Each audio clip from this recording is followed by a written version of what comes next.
Hello, everybody, and welcome to Friends of the Force, a Star Wars podcast for positivity and collaboration within the Star Wars fandom. I am your host, Brad Whipple, and on today's show, this is our From a Certain Point of View series in which we interview the creators and the fans of the Star Wars community. Our guest today has 15 years of experience as a game designer, novelist, editor, and comic book writer. His 6-year stint at BioWare saw him work on Star Wars: The Old Republic, and as recently as 2015, he took a dive into novel writing with Star Wars Battlefront Twilight Company.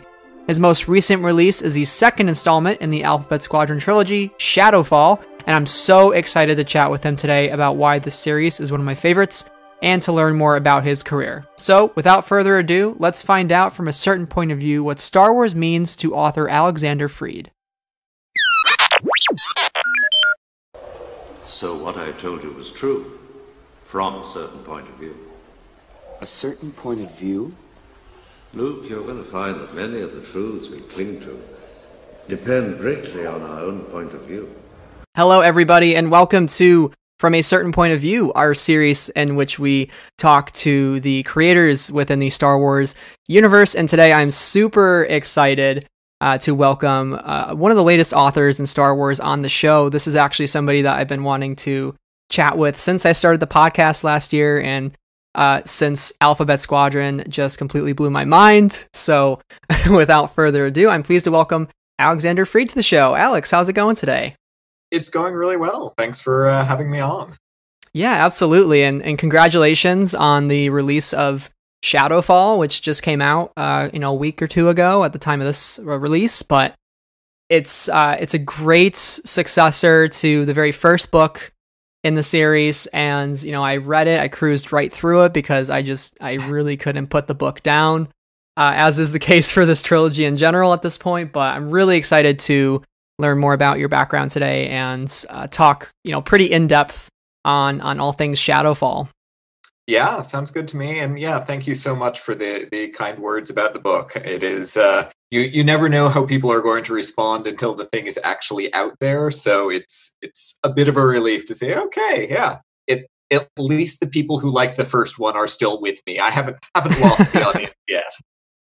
That's a good thing. And I want to, before we get into like your Star Wars history and kind of how you started as a fan and, how you went through your writing career, this is really the first novel for you, I believe, correct me if I'm wrong, but the first novel where you've actually, you're writing a trilogy because, Rogue One was a standalone, Twilight Company was a standalone, Alphabet Squadron was kind of on its own for a year. And now this is like your first novel where it's the sequel to a novel that you've written before, if I'm correct. So yes, is that like a whole new level of exciting for you to be like kind of taking this thing from start to finish? And it's almost like it is your own trilogy. Yeah, I mean, it's a new set of challenges, to be sure. I hoped that, going in, I have written some sort of relatively long-form, semi-serialized video game work and comic book work. So the idea of going like, okay, well, this is the next chunk. This needs to carry on from the previous stuff. There were lessons that I could carry over, but it was still all right, this is a new thing. Like, how do you do opening chapters reminding readers of what happened in the first book without weighing it down with exposition? Like, what is going to be a satisfying middle chapter? All of that was stuff that I had to wrestle with. And of course, it was also, as you say, it was exciting. Like, it's a larger scope to work with in books than I've had a chance to work with before, and that opens up a lot of interesting storytelling opportunities. Yeah, absolutely. And I do think that the trilogy approach is something that's been working really well for Star Wars publishing, whether it's the Aftermath trilogy or Thrawn's recent trilogy. Now you have the Alphabet Squadron trilogy, kind of adding that into the mix. So it's nice to see the formula to continue to work, and also especially to see how involved you continue to be within the Star Wars universe, because you've this is your fourth book for Star Wars, which is a very exciting feat. I don't know many authors currently in the current canon who've hit the 4-timers club. just yet.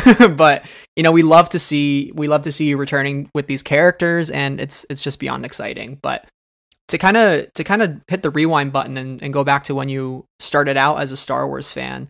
I was reading it was actually a San Francisco Chronicle article on you from a couple years ago. I think or actually last year when Alphabet Squadron came up. So it was saying that you grew up in the Philadelphia area, but every day after school you would come home and you would watch Star Wars in like 30-minute increments and kind of take it in each and every day. So how did Star Wars really kind of enter your life and shape your imagination growing up?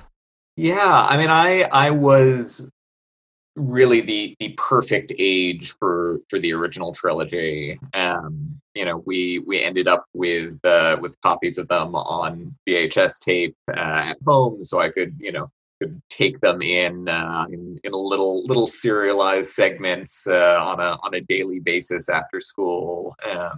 And yeah, I mean, I loved those movies when I was young, and I don't think it was my sort of first exposure to sort of science fiction and fantasy in general, but it was a hugely important part of that, and it was probably the dominant experience on the kind of visual side, right?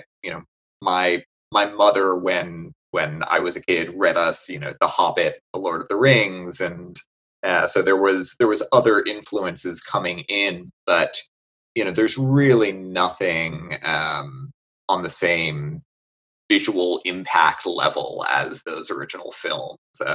Certainly, there wasn't back in the 80s. And yeah, that was huge for me. I never got into the action figures. I wasn't buying the comic books, but I relived those stories over and over again, and it created a deep love of space opera in general for me. Yeah, Star Wars really broke the barrier on kind of the visual imagination. I think that you hit the nail on the head there. It was really showing us what was capable on screen, what could be done with special effects, all within the context of very mythological storytelling. It was kind of the perfect formula for what pop culture needed and had needed for so long, following the Buck Rogers serials and Flash Gordon and all that kind of stuff. Yeah, and I think as you mentioned, the sort of storytelling archetypes and sort of the big, this is a clear-cut battle between good and evil, I think those made it much more, you had Star Trek at the same time, and that was, I mean, I loved Star Trek as a kid as well, but the entry point on Star Wars is so much cleaner. Like there's a single story there, and it is a big and beautiful and accessible story. And I think there are rooms for many, many different types of stories. But when you're young, having the clear, like, yes, I want to be Luke in a way that I'm not going to want to be, say, Captain Kirk or God knows, getting into the weirder science fiction. Number 6 from The Prisoner, right? Like, you're not going to attach to those characters in the same way as, a 5-year-old or an 8-year-old, and even as an adult as well, right? There is a power to archetypes that we look at and go, yes, there is a bright, shining core here, and that resonates with me in a different way than this is a complex, murky character with all sorts of interesting stuff going on. That may resonate with me as well, but it's not the same power. Mm-hmm. That is really the core and the DNA of Star Wars. Is the archetype is something that we can relate to. It's we're all the farm boy looking out on the horizon, waiting for the sense of adventure and the sense of discovery to at some point creep into our lives and take us away. And Star Wars was that for us. We were all waiting for something like Star Wars to kind of put us in a entirely new galaxy. With you growing up with science fiction and fantasy being such a integral part of your life, how do you start out in writing, and how did you eventually get into kind of the video game industry that was really your bread and butter for so long, especially working at BioWare and working on some pretty huge properties like Mass Effect and Anthem and the Old Republic? So what did that kind of evolution look like for you in your career? Sure. So, I mean, I knew I wanted to write from a relatively young age, and spent a lot of time just cranking out, terrible short stories and novels, and learning my craft as people do. My first real sort of professional work started coming in the pen and paper games industry. So, Dungeons and Dragons type role playing games. And Mm-hmm. I sort of drifted around that world for a number of years, and really enjoyed the work. At the time, it was a sort of known gateway into video game work. I loved video games, through my whole life, really. At least as they started maturing. I also knew that if I wanted to make a career as a writer rather than simply writing on the side of a better paying job, there are very, very few people out there who can make a career as a novelist, say. Right? Most people writing novels are not working novelists. They are people with day jobs. And so there was a degree of practicality to, what? Maybe I should aim for the video game industry. But it was a practicality laced with love. I would not have gone there if I were not enthusiastic for it. But yeah, those years in the pen and paper world, designing settings and rule sets and so on and so forth, led me into video games, where I ended up, as you said, at BioWare, and that sort of started the boulder rolling down the hill, as it were, and yeah, made me go from kind of professional to okay, no, this is apparently what I'm doing now. And that's always the hardest leap to make, and I feel like I hear that story so often of it is a struggle initially, and it's kind of that it's all about practicality, right? Like, can I really do this full time, or do I kind of have to have it on the side and try to blend it into my everyday life? And eventually you graduate into that, like, I can make a living off of this now. I've worked hard enough. I've gotten to where I am today. And now, now you're writing novel after novel in the Star Wars universe. And I want to know, like, what is the transition like to go from video game writing to novel writing? Like, what have you seen be the biggest difference in terms of whether it's character development or kind of the confines that you're writing in, and also maybe some of the limitations of technology of video games? You might be able to have more of an imagination when resources and stuff of that nature isn't really a barrier. Sure. Yeah, I mean, I'm a great believer in playing to the strengths of the medium that you're working in.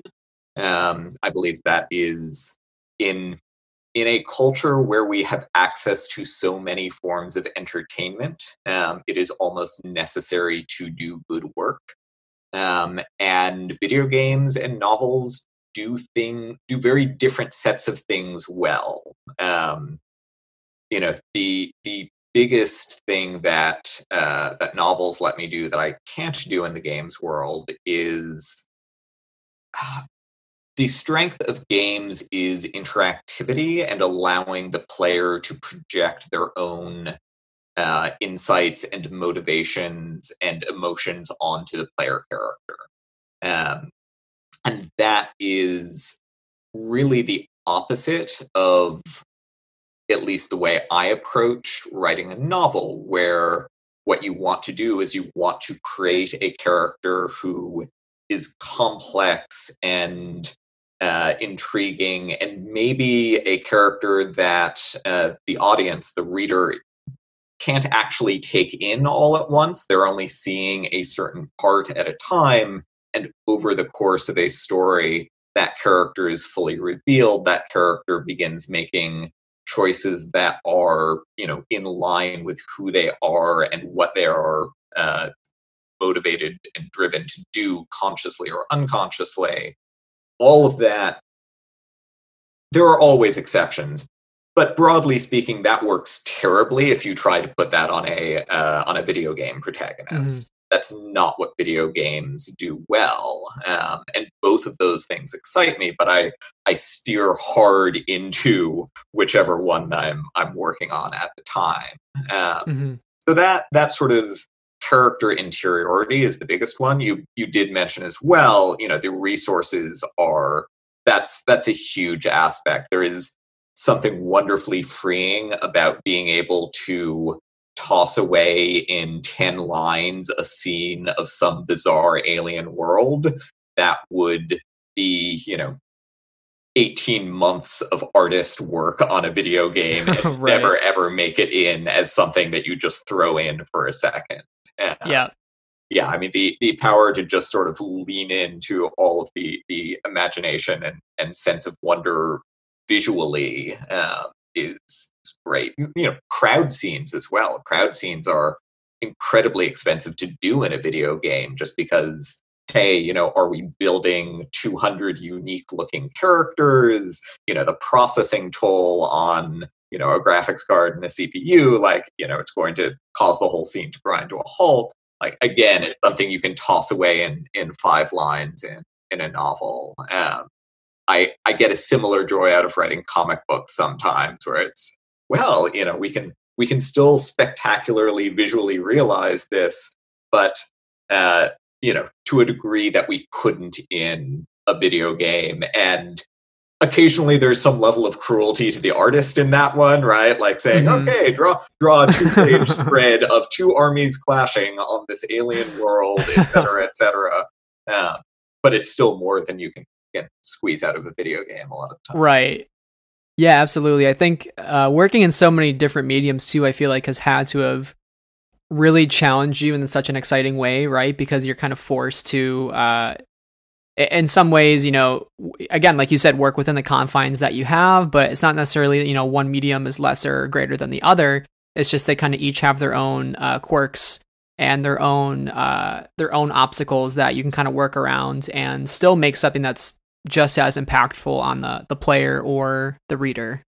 Absolutely. Yeah. And it also, it keeps me learning. It keeps me on my toes, and it gives me, if my heart starts developing the desire to tell a particular story or a particular kind of story, I don't have to tell myself, well, that's just not going to work as a book, or that's just not going to work as a video. Like I've got outlets for different kinds of stories that I may want to tell, rather than trying to force something into a medium that doesn't really feel appropriate. Now let's fast forward to your first novel, which is Star Wars Battlefront Twilight Company. I finally got around to reading this. I will be honest, but it's I have a long standing bookshelf of things that I keep buying and never actually get to. Yeah, and I'm actually really glad I read it when I did, because I had I'd just gotten really into your writing through Alphabet Squadron, and then not even a couple days after finishing Twilight Company, I was into Shadowfall, and wow, that was a surprise to see some of the the 61st Infantry show up in Shadowfall. Overall, it was just such a fun kind of connected universe, and that really brings me to Shadowfall now. It's been 2 years of our lives at this point with these characters, and I think that's super special to kind of go on this journey with them. And really, how has your approach for Alphabet Squadron changed over a one-off like a Rogue One or like a Twilight Company? Does the sandbox get even bigger because now you have 3 books to work with with these characters? Because I think the series has shown some of the greatest character development within Star Wars, and I feel like as attached to them as I would with a character like Luke Skywalker, or anybody on screen or on a film or a television show. So really, what's your approach been, knowing you have kind of 3 books to map that out? Yeah, well, I mean, thank you, first of all. It's interesting where the approach has differed and where it hasn't differed. So as you mentioned earlier, I've never written a trilogy before, and one of the things that I spent a lot of time thinking about up front was, in terms of the amount of pages and words that can be allocated, sort of focused on any given character. Twilight Company was fairly well focused on a single protagonist. There was there was an ensemble around him, but it was basically Hazram Namir's story. And going to Alphabet Squadron, knowing that I was going to have a cast, right? Knowing that the squadron was going to be, I wanted all of them to get not necessarily equal time, but at least really solid time, really solid viewpoint time. I felt like that was going to kind of be a reader expectation just with the basic concept.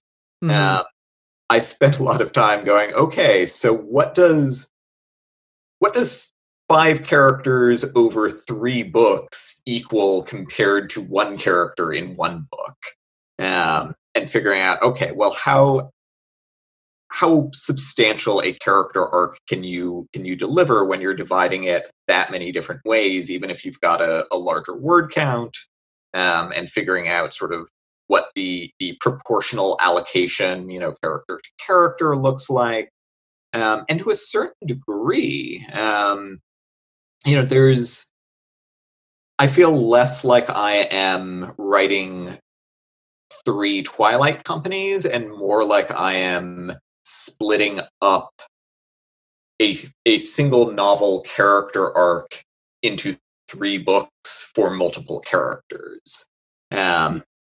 Which is hopefully not the way the reader is perceiving it, right? Hopefully the reader is perceiving each book as having a clear, substantial arc and, set of developments in its own right.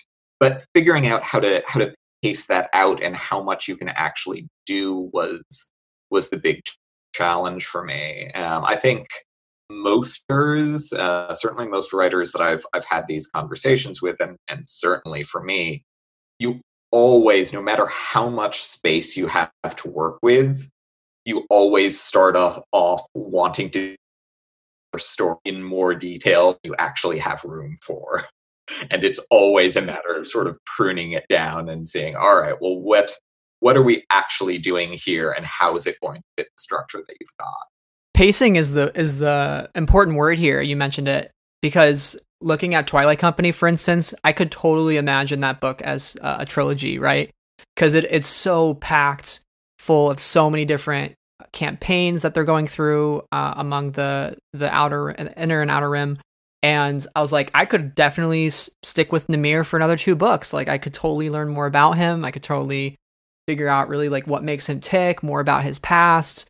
And that's what I think Alphabet Squadron does well. It seems like it was kind of like a trial with Twilight Company, and now it's like Alphabet Squadron is that kind of long, slower paced version of Twilight Company where you're getting 3 books to really take your time with each character. And I think that's why I'm attached to them so well, because it's nice to really sit with them in some of those quieter moments, or even those chapters or those sub chapters where not much happens action-wise, but the actual conversations between the characters are just so essential and actually like speak to me personally and their experiences, and I think that's really fascinating.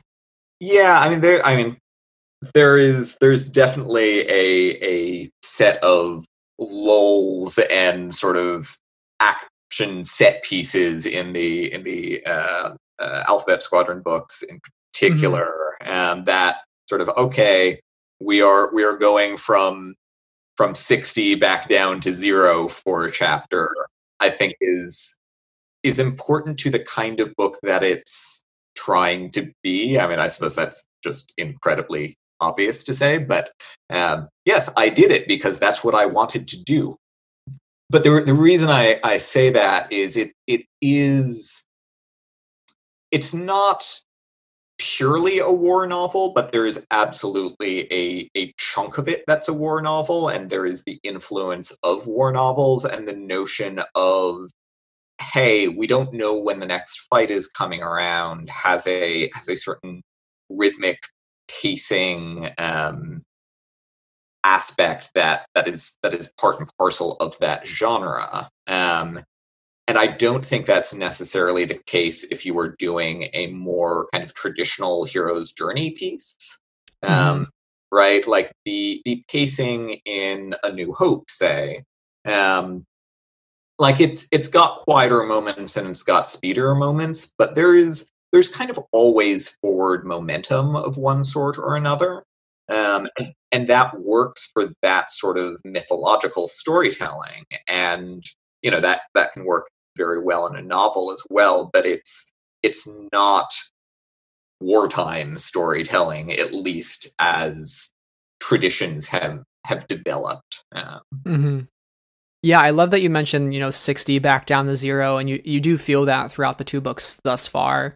You're thinking to something like Pandem Nye, right? I mean, that's just kind of like batshit crazy in a way, and there's so much happening. You feel the stakes of everything. Your heart's racing as you get through the chapter, and then to have, just a quieter moment of Chas being drunk at a bar, and like that moment is just like, it says so much about the character and kind of what's going through her mind, even though there's necessarily not a war. I mean, there's still a war happening, but it's not within that scene. And I always say it's amazing to have the quieter moments so that the loud ones can speak even louder, because you want to really feel those stakes when they do truly matter. And I think that's what the book does successfully. But speaking of being like a wartime book, I know some people can get really intimidated by war books, whether it's the sort of military terminology throughout it, or worry that it might be hard to track what's going on within the battles. But what would you say to somebody that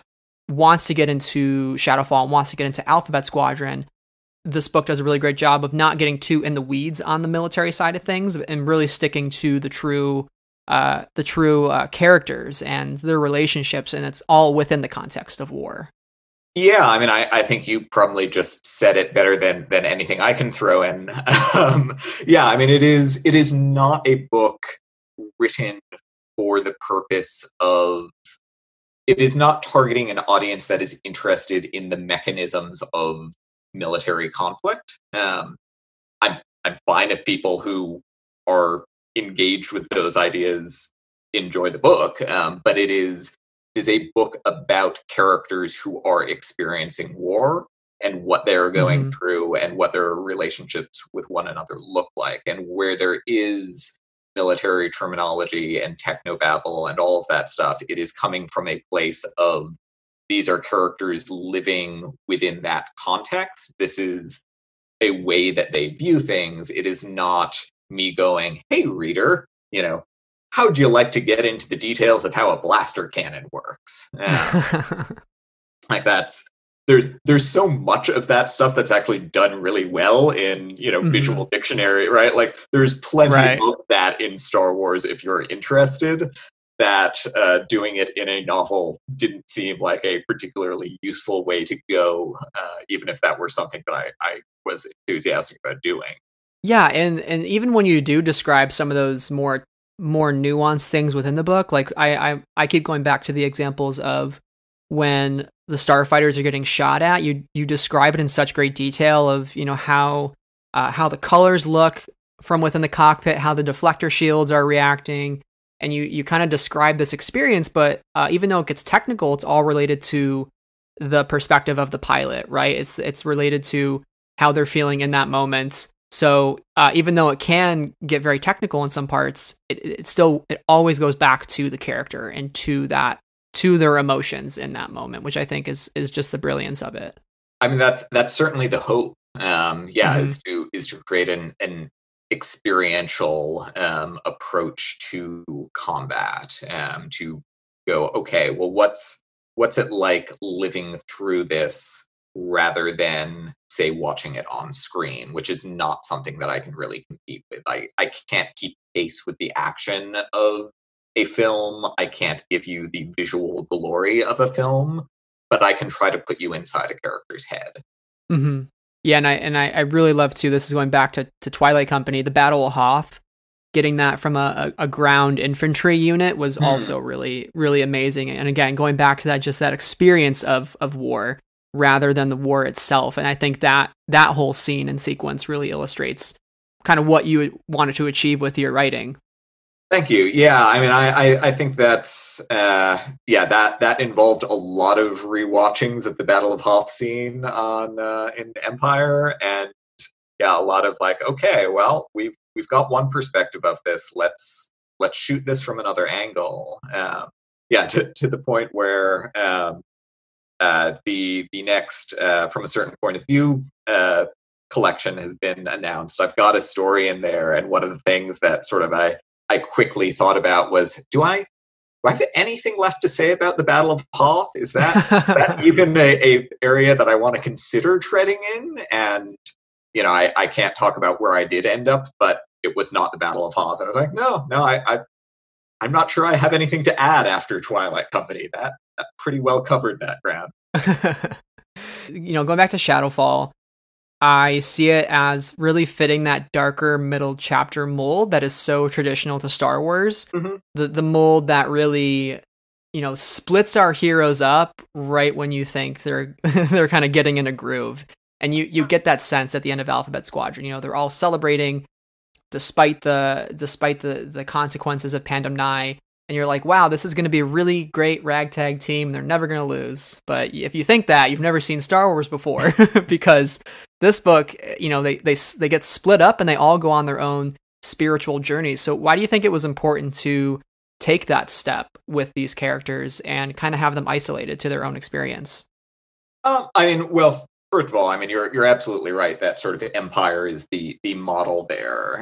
It is a solid model to work from. It is, obviously key to the Star Wars experience. So looking at that as a framework was very much part of my thinking.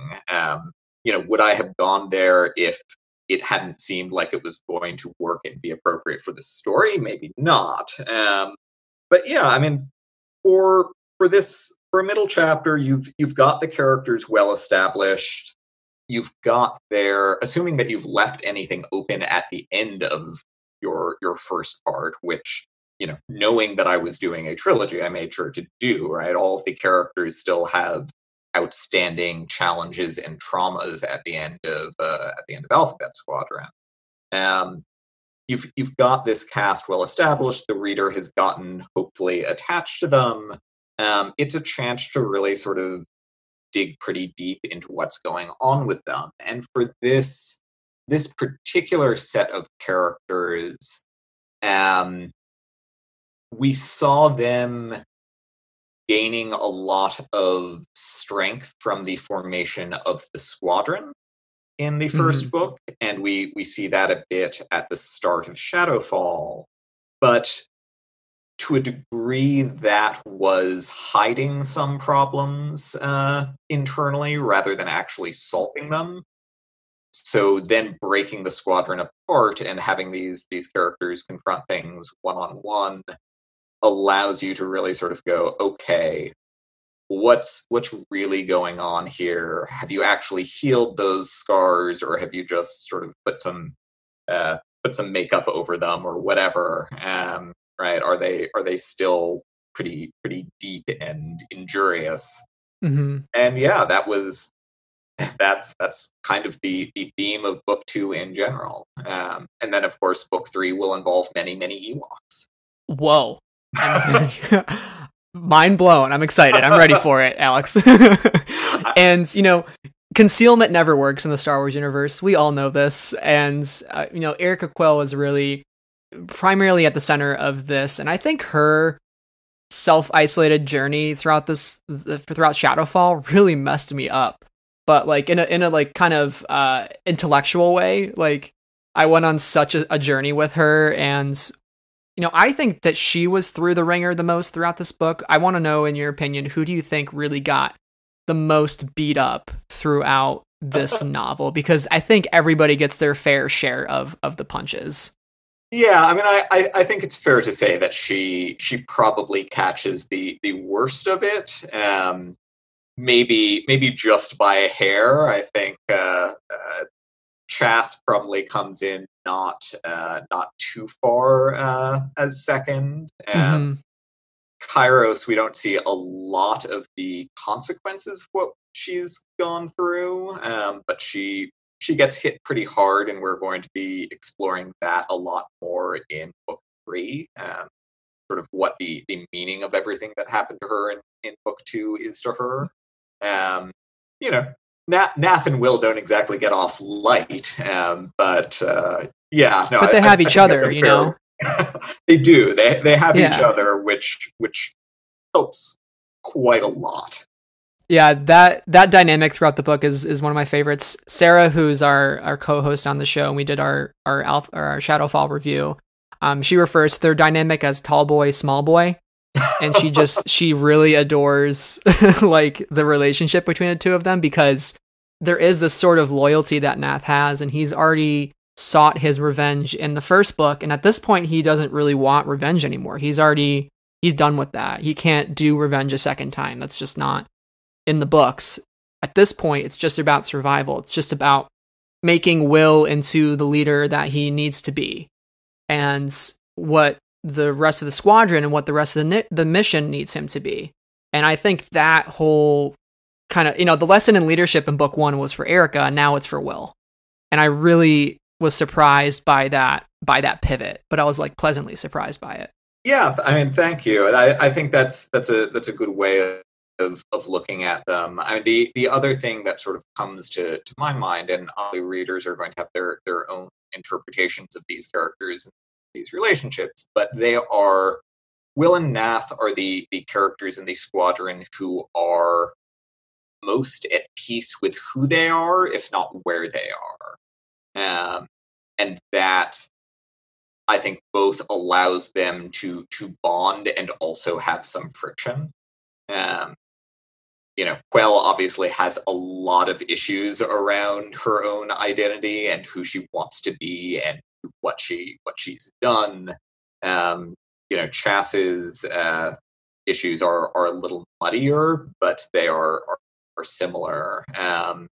And yeah, I mean, Will is fairly happy with who he is as a person, and Nath probably shouldn't be, but he is too, right? Like, Nath is not someone who is constantly sort of re-examining himself and going like, am I a decent human being? He knows the answer is no, and he's good with that. Not much introspection happening with him. No, and it's the choice not to be introspective. Like, I think he has the capacity for it. Oh, absolutely. But is there anything that's going to drive him to that point? The theme of this book is carrying the burden of your past or your future, learning how to cope with that, and asking yourself, can you move forward, or are you going to dwell on it and hold yourself back? And I think to a degree, every single character experiences that in this book. Would you say that that's really part of the thesis that you were trying to go after with this story? I would, and I'd say that is true of the entire trilogy as well. Yeah, a lot of that for me came out of the time period that we're working in. That post-Endor, pre-Jakku, pre-peace time period seemed to lend itself to those questions really well. It seemed to be sort of a set of themes and questions that the galaxy as a whole would be asking itself. And rendering that down into individual characters with their own particular takes on it was important to me and how I wanted to approach these books. Well, I'm really excited to see where book 3 takes us, and I beg you to pull a 4th book out of your hat somewhere. Like, I was thinking about it yesterday. I was like, I don't know if I can live in a universe where Alphabet Squadron doesn't exist anymore. There's no more content coming out. I'm like, I can't do it. So I'll probably buy the book and like hold it off for a little bit next year. I'm like, I can't read it just yet. But speaking of some of the more fun aspects of the book, one thing that really stuck out to me was the whole Cerbran system and the city of Troith. I think that's how you pronounce it, Troith, right? That's how I pronounce it. I Perfect. Don't know how the audiobook pronounces it. Awesome. So we're going with Troith. We're going with Troith for the interview. One of my favorite canonical additions to the Star Wars universe is how, Troith used to be this cosmopolitan jewel, and it fell from grace because of, things out of its control, like the black hole and exhaustion of resources and accessibility to the other inner rim systems, but also preventable things like civil war and a ruling family that's trying to seek profit to the detriment of the planet. So what kind of inspired you to create this complex historical system that Coruscant eventually takes over for, but now it's kind of left in ruins. Was there anything like from our own world, ancient civilizations? We thought maybe like, Troy kind of sounds like Troy, in the fall of Troy, and we thought maybe there was a connection there, but was there anything that inspired you? I mean, there were a number of inspirations. Troy had actually not been on the list. It was there was definitely some American Rust Belt in there. Mm-hmm. There was also, I mean, in general, I knew I wanted to give the Cerberan world some fairly deep background because we were going to spend the whole book there. It felt like, all right, we're in a new system. We want this intimate look at the characters. We don't want to be jumping all over the galaxy for this one. So let's do some real world building. And it's background world building. It is not the focus of the plot. But yeah, I mean, I wanted to get in and develop a couple of layers for this system and these worlds. And honestly, just enjoy a bit of science fiction world building as well. That's always a fun thing to do. But yeah, I mean, the sort of notion of these are of cities whose glory has passed and are suffering the economic repercussions of that, are suffering the sort of political implications of those economic repercussions. You've seeing divides in that population in terms of, hey, are these people looking to the empire for salvation from their turmoil? Are they looking to get back to their glory days? That was all sort of part of the stew that I was working with. Right. And I would say this book too, besides the tremendous world building that happens, it's not short on its really small details that build out the universe even more. A couple of Sarah and I's favorites are Neo-Coruscanti cuisine, Inheritors of the Crystal, Smash Ball tournaments, the Institute for Quantitative Studies at Bathawui. There's so many just random things throughout this book that you're like, I want to know more about that. What's going on with that thing? And it kind of makes you scratch your head in a way that you're like, it builds out the universe more. It makes Star Wars weird, and it makes Star Wars fun. So what goes into kind of making your own headcanon as to what they are? Yeah, I mean, I think making Star Wars weird and fun is very much the object there, or at least a part of the object. And it's an effort to evoke the same sense of wonder and weirdness and fun that you get in that very first cantina scene in A New Hope, right? Like we've seen these movies so many times, and we've seen so much developed about all of these species and locations and so on and so forth, that we've lost a lot of the mystery. And I think that's fine. Right? Like, it's fun to learn more about these species and characters and locations and so on and so forth. That adds a lot to Star Wars as an experience. But I always feel like, okay, if you're going to work within this world, you need to be adding back into it. You need to be going, hey, let's get some exciting stuff in there that's just weird and off to the side and makes you wonder, oh, like what's the deal with that werewolf guy at the corner table in the cantina? Like what is Neo-Coruscanti cuisine? I mean, maybe that went a little less exciting than the werewolf guy, but yeah, I mean, honestly, I'd read an entire comic about cuisine. I would do it. But yeah, I mean, it's a matter of what feels natural to reference for these characters with the specificity that you have in the real world and the weirdness that you have in Star Wars. Right? When I go out to eat, I don't go out to eat food or even American food. I've got lots of thoughts about specifically, what the origins of cuisines are, and what the trend in cooking that this restaurant came from, and so on and so forth. And none of that has to be any less true in Star Wars. It's just going to have crazy names attached to it. I think probably my favorite weird little random reference in Shadowfall of negligible interest to anyone is the name of the financial journalistic outlet that Aiden worked for. I don't remember what it was, but it was some long acronym that came out to something like Intergalactic Banking Plan Monthly, or I think I remember what you're talking about now. That's actually funny. Sarah too wanted to know something that really stuck out to her was high-pitched scatterbop and Leletian Politifolk.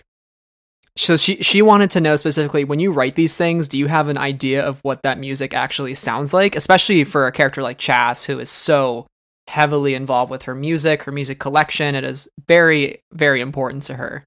I usually have some idea, and then I'm not too worried about conveying specifically what I have in mind with the name. Like, I'm fine if readers come away with something somewhat different than I do, so long as it feels like it evokes something. But yeah, I've usually got something in my mind for what those musical genres represent. I will say, if there's any message you can pass on to Del Rey from us, it would be, along with book 3, if we can get like a CD-ROM of just solely high-pitched scatterbop, I would buy multiple copies to listen to while I read it. So that's just a little preference. I'm much more interested in the Heroic Rage Metal album, but give it all to me. Honestly, I need my Star Wars albums. And last kind of topic here on just weird stuff in Star Wars. This book also doesn't shy away from weird Force stuff, and we saw that in the first book with the Harkrova forest tree, and we see it again in this book. I don't want to get into too specifics on it to kind of keep that surprise, but it's really nice and refreshing to have this war-centric book around these characters who are dealing with their trauma and dealing with their past and overcoming that and trying to be who they're meant to be. But then you also introduce this fun mystical side of Star Wars where, even though they're non-force sensitive characters, they're kind of on the outside looking into the cosmic force. So what's that like to get to explore some of the weird force stuff? Yeah, I mean, so that, I think that comes for me from two different places. Part of it is out of the desire to recognize that this is part of the Star Wars universe, and it does affect people who aren't Jedi and Sith, even if they experience it in a different way than everyone else, and sort of just wanting to recognize that portion of the world building in the books and identify those sort of guiding lights within the cosmology of the setting. And then also, I like weird Force stuff. Like, I like writing the fantasy side of Star Wars. I like writing just genre fantasy, and it gives me a set of tools that I don't get access to otherwise. And because it feels like a now fit in Star Wars, I sort of eagerly went for that and was like, you know what, I can do this here. This works for the story. This works for the setting. It gives me the tools that I need to advance plot and character and theme in these ways. Let's run with it. Mm-hmm. Yeah, and it works. And I can say for Sarah and I, we talked very extensively about chapter 18. Again, really messed us up, but we are still trying to comprehend exactly what it all means. And just basically frantically, tweeting GIFs about it. So it's really great. For those of you who haven't read Shadowfall yet, I really encourage you to do it. I'm super excited I got to chat with you about it, Alex. And we'll wrap up here with some rapid fire questions to close out the show. Sounds good. My first question is relating to from a certain point of view. Obviously, you've been invited back to the series. I know we can't talk about it, extensively, but I just want to get a feel for how did it feel to get invited back to this really special series that gets to celebrate a movie that's now turning 40. Yeah, I mean, it was very exciting and fairly surprising to me. I didn't know that the project was going to happen, and I certainly didn't expect that I was going to be invited back. For me, the biggest thrill is actually just, and this applied to the first one as well, like the list of authors in that thing, to get to share a book with so much talent and so much sort of diverse talent from different realms of the writing worlds. It's just fun to be part of a big shared project like that. Mm-hmm. Yeah, I feel like Empire is just ripe full of interesting characters to learn about, so I'm just anxiously waiting for Will Hood's chapter is all I'm saying. I think everybody in the fandom wants Will Hood and Veers. That's like the top two. Yeah, I mean, I will say, like, the thing about those books is the claiming process for those characters goes so fast, and I bet writers glom on to the oddest notions. I've told this story before, but for the first one, I remember my first two thoughts were like, oh, maybe like a mouse droid or the trash compactor monster. Like, I'm sure no one else is going for those. And I look at the list of claimed characters. I'm like, really? Those are gone already? Oh gosh, that just goes to show you, Star Wars fans really know the ins and outs of the weird stuff, the weird background characters. But we love our tertiary characters. Truly, it's what defines Star Wars. Now, speaking of Star Wars films, is there a film that speaks the most to you at this time? I would have to say Return of the Jedi. That was always my favorite growing up. Just seeing all of the characters reach their ultimate moments, and that it still has a power for me that the others don't quite equal. Just that was mine when I was young, and it really still is. Mm-hmm. That's a great film. There's the final triumph of family over evil. It's just so satisfying. Yeah. So I have a hypothetical question for you. So you're on a civilian transport in the lawless regions of the Outer Rim, and you find yourself in a firefight. Which member of Alphabet Squadron do you trust as your pilot to get you out of there? That's a hard one. I might have to pick Kairos on that one. Oh, that's a good choice. Like, for one thing, she's got the actual transport, which helps. The others might be well intentioned, but she does have certain practical advantages, and she is really, really good at completing tasks somehow or other. She's got plenty of personal resources that she draws from, and sometimes they are brutal, and sometimes they're relatively straightforward. But she has one of the better track records of the squadron. Mm-hmm. Who would you say is the most heartfelt member of Alphabet Squadron? I think no matter how hardened they try to appear on the surface, I feel like everybody in that squad truly is a kind of a softie on the inside. I mean, Will is certainly the one who shows that the most, right? Will is the person who least tries to filter his idealism from the rest of the world, which causes him problems sometimes. But that is who he wants to be, and it's also who he wants to portray himself as. Mm-hmm. Yeah, Will, his vulnerability for Blink just breaks me every time. He just wants to reach out. He just wants to have that connection. But he does, and he's not as naive as people, as other characters tend to read him as, right? Like he understands that his idealism is often not going to work out, but he just keeps swinging for the fences anyway. Yeah.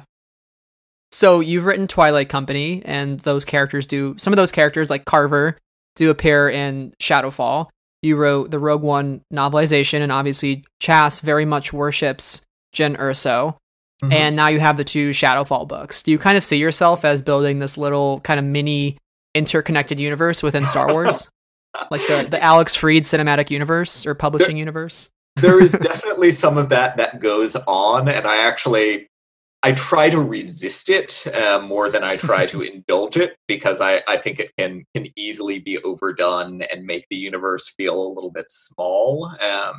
But yeah, there is absolutely both on just sort of a personal, oh, I'd love to, throw in a reference to this, or, I have, personal, ties to this character. So maybe we'll just do a discrete cameo of them. There's some of that goes on, but there's also just the fact that even compared to the movies that I've seen so many times, I have mental access to the libraries from those books more than I do anything else. So if I'm just reaching for, what I need a sport. Oh, I've referenced Smash Ball a bunch of times. Let's throw Smash Ball back in here, which is originally an EU thing. I should make it very clear. I'm not claiming to have originated Smash Ball, merely to be trying to develop it within the new kit.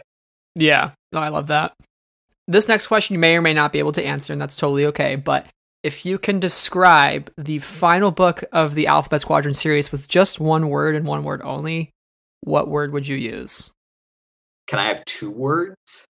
Yeah, absolutely. I can do 2 words. So my 2 words would be space opera. Love it. Now I have the full expectation that like Will's gonna go to one of those operas that like Palpatine went to in Revenge of the Sith, like the weird calamari stuff that's going on. No, I need that scene now. not metaphorical space opera, literal space opera. Whole book. What are you most excited for currently with the future of Star Wars? So something that you're really looking forward to, whether it's a Disney Plus series that has been announced or a book that's been announced, etc. Oh, that's a good question. I'm not sure I can put my finger on any one. Like there's plenty of stuff that I'm like, ooh, I wonder what that's going to be like. I do wonder like what's the Cassian Andor series going to be like. I still haven't gotten to sit down and start reading the new Dr. Aphra comic series. But I think on a broader level, I'm really interested with where it's all going to go over the next few years now that the Skywalker saga has been closed. What's going to open up? Are there going to be new films that are really going in a different experimental direction? Are we going to go explore more past time periods? Are we going to I feel like the mystery of that really interests me, and I think there's a lot of opportunities there that I don't have any insight into. I'm just interested as an audience member. Yeah, we're really at a crossroads with the High Republic coming out, and a slate of TV shows and movies on the horizon. So it'll be a lot of fun to be a Star Wars fan in the next few years. Yeah, I am very interested to see the High Republic stuff as well. I mean, it's a tremendous lineup of creators, so that should be a fun one. And my last question that I ask all of my guests: how would you describe what Star Wars means to you? I think for me, I focus on the sense of awe. And I say awe as a word that encompasses both all of the sort of sense of wonder material that we were talking about earlier, the sense of there is a crazy imaginative world full of mysteries and that sparks ideas as an audience member, but also the hugeness of the core concepts and the themes, the notions of these grand battles between good and evil, these long-lasting archetypes that when you mix them in with all of that sense of wonder, really just leaves you a little bit breathless. Yeah. Awesome. I love that answer. Complete shock and awe with Star Wars. And for those of you, again, who haven't read Shadowfall, it'll completely leave you awed as well. So I recommend picking that up. Alex, thank you so much for joining the Friends of the Force podcast today. It was such a pleasure to finally speak to you. And hopefully this time next year, we'll get you back on the show to discuss the final book of this trilogy. So without further ado, where can our listeners find you on social media? What other work do you have coming up that you'd like to share? All that good stuff. Sure. So I've got a rarely updated website at alexanderfried.com. That's got a listing of my past work, and also just a lot of thoughts on the craft of writing and game writing in particular. More up to date and more sort of frequently updated is my Twitter feed at Alexander M. Freed. I sort of pop in and out there whenever I've got announcements to make. I don't believe I have anything on the docket that I can actually talk about right now, though. So yeah, I will leave it at that, and plenty of announcements about future projects to come. I am keeping busy. You'll see stuff eventually. Awesome. I cannot wait. So thank you once again. And last but not least, may the force be with you, Alex. May the force be with you. And thank you so much for having me on. And yeah, I've had great fun. This has been a wonderful discussion. Hey everybody, thank you so much for listening to this episode of Friends of the Force. Please make sure to leave a 5-star written review wherever you listen to the podcast. It helps others find the show and join our community. You can also follow us on social media, including Twitter, Instagram, YouTube, and Facebook. And you can consider joining our Patreon, which is a great way to help support the show. Thank you to our current patrons, Anna, Cheryl, Deborah, Donnie, Michael, Marie Claire, Nadia, Neil, Rachel, Sarah, and T. So with that being said, we will see you all next time. And until then, we are ones with the Force. We are friends of the Force. And may the Force be with you always.